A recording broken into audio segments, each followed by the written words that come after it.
all of the utilities are very committed to helping their region recover from this epic challenge. This pandemic would be much more severe if it was combined with electric service being impacted.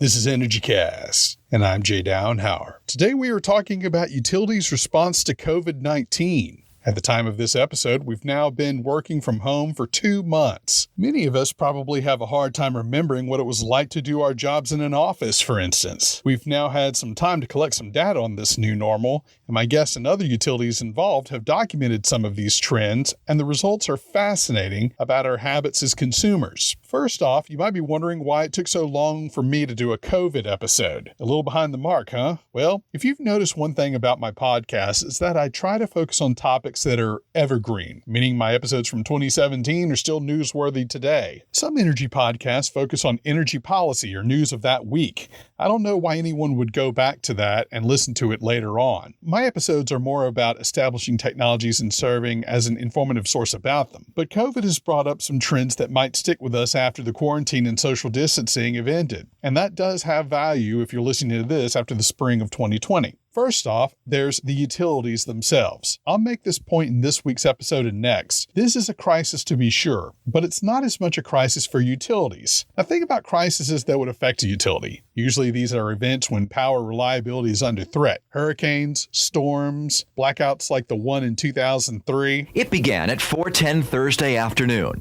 a chain reaction power failure that swept the Northeast.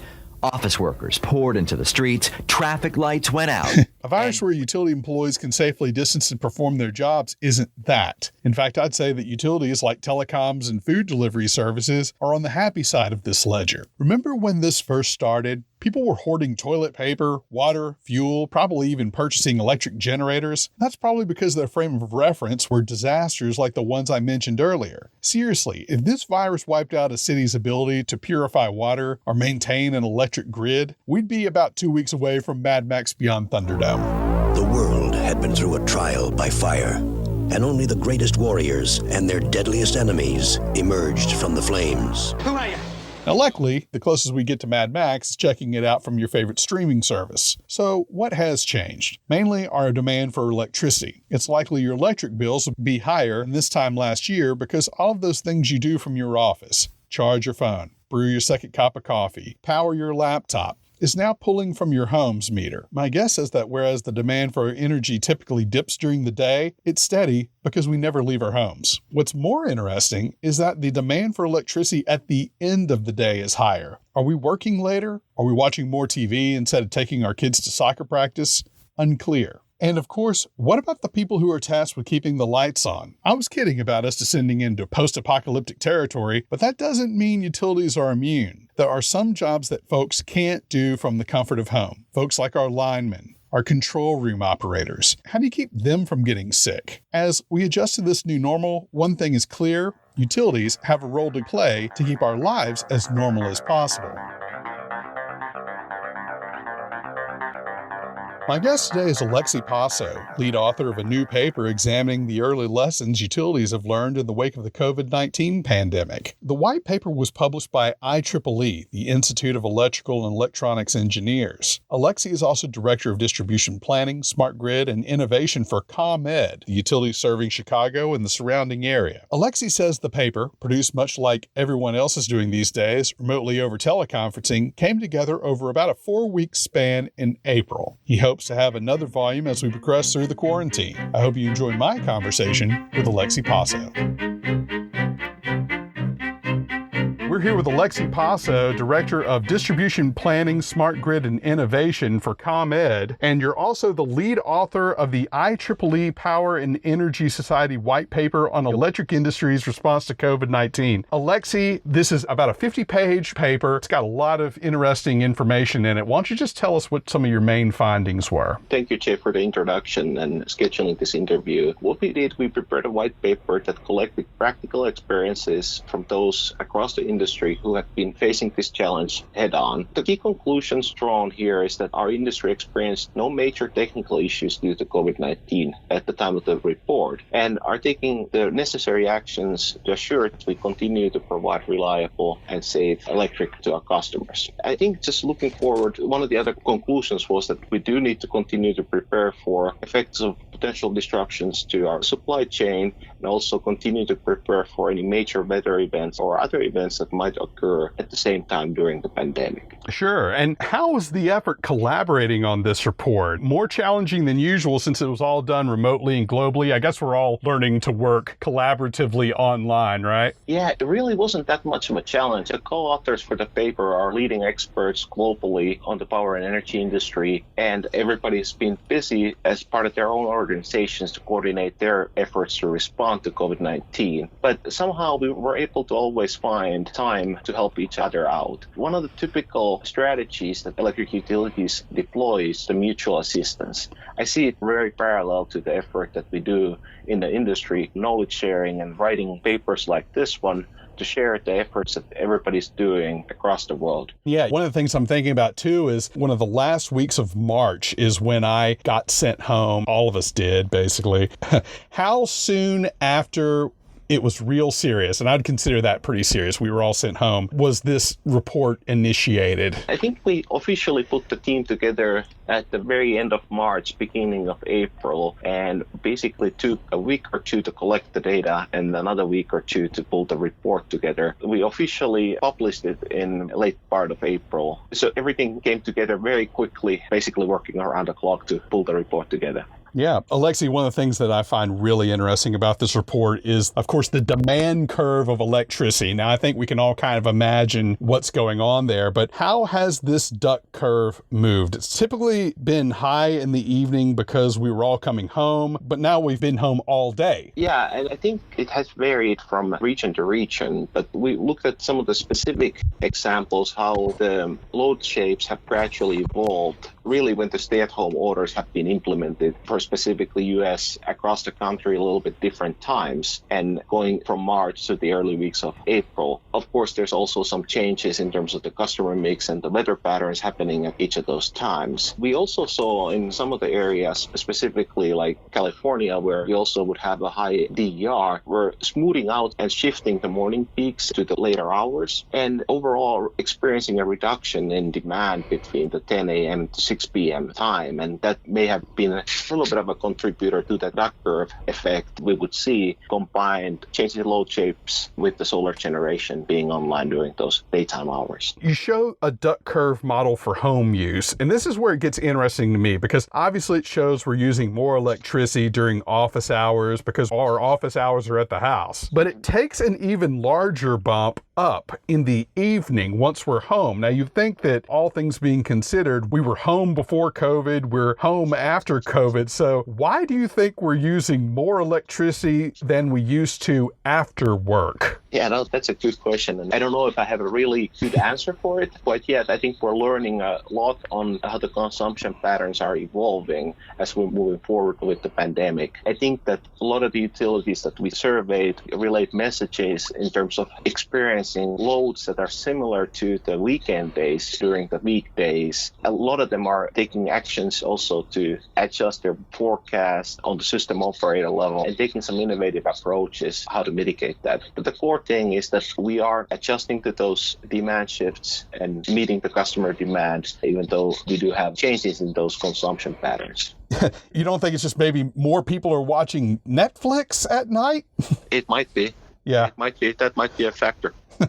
You also explain how renewables are affecting supply. For instance, there's a sharp increase in what we call ramping periods in the evening. What's happening there? Yeah, I think it has to do with that combination of lower loads during the daytime combined with the solar generation. So it's not really impacting the amount of solar that's getting generated. That's really driven by the sunlight. So with that and with lower load periods during the day, those ramps between different hours when the solar generation goes away and loads start to increase as we're going into those nighttime hours, going back to your Netflix example, we might see some higher than normal ramp rates in some of the power systems. Yeah. And something else I noticed was overall, the curve just seems a little bit flatter throughout the day. So let's assume that many of us were to continue to stay home permanently, working, not unemployed, but hopefully working, and businesses open back up. Would that lead to a flatter curve than business as usual? Yeah, I think that was kind of a common theme that we heard through our surveys, that people were seeing the loads flatten. There was more flexibility in terms of at what time each of the different power consuming devices are utilized at the customer premise. I think also the big part is that a lot of the commercial load is away for the time. But think about a case where you open the offices at the same time while you still have a large population working from home. That also might cause some interesting shifts into the load patterns. You talked about a lot of companies are not at work right now, these big commercial and industrial customers. You use two bold-faced terms here, rate decoupling and volumetric rates. What is the difference between those, and how could those affect utilities? It's how utilities get paid at those levels, right? That's right at its core. So the volumetric rates, the rates are based on the volume of electricity that they distribute. And rate decoupling, it effectively separates the cost of energy from the T&D service costs. You could imagine when you have those costs separated, the impacts of load reductions wouldn't be significant to those utilities that are operating in this decoupled environment. Decoupling rates are essentially more steady, right? Because T&D, that's transmission distribution cost, that's always pretty steady. If it's a volumetric rate that the utility is working under, they're hurting more than the decoupling because the rates are down because a lot of these businesses are not operating right now, correct? Yeah, that would be correct. Yeah. You discuss how many of the largest utilities have suspended disconnections and halted debt collections. Do we have any information on how that's affected their numbers? I also assume it's going to be hard to come back months later and collect that money, or even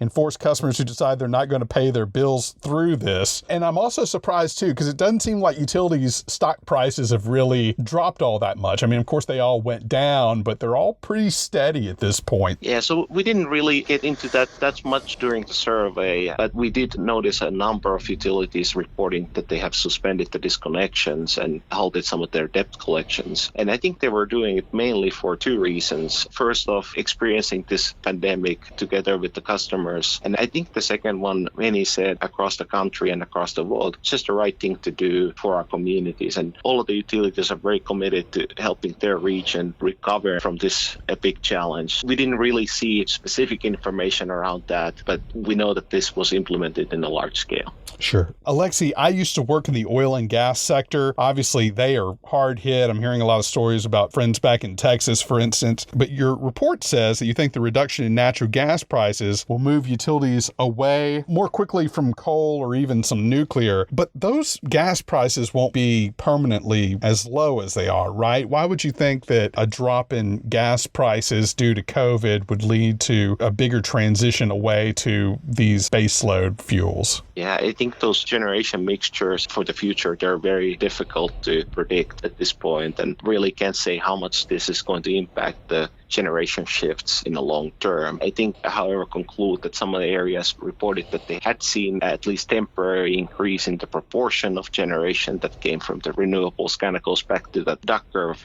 example that we talked earlier. I think one of the other things that it might lead to, or might be a big change or impact coming out of this, is that thoughts on accelerating electrification, specifically in transportation sector in many regions, as they have seen reduction in emissions and would like to maintain that. even when we return back to some form of normal from the pandemic. That's a good point. And one of the things that I always say to folks is, you're the head of generation for a utility. How are you planning what your mix is going to be when a facility that's around for 40 or 50 years goes through about half a dozen presidential administrations during its lifetime? That's got to be almost impossible to plan for, considering that public policy changes about once every decade. Yeah, that's definitely a challenge there. Yeah. Speaking of oil and gas, I found that when times were lean, those companies found ways to become more efficient.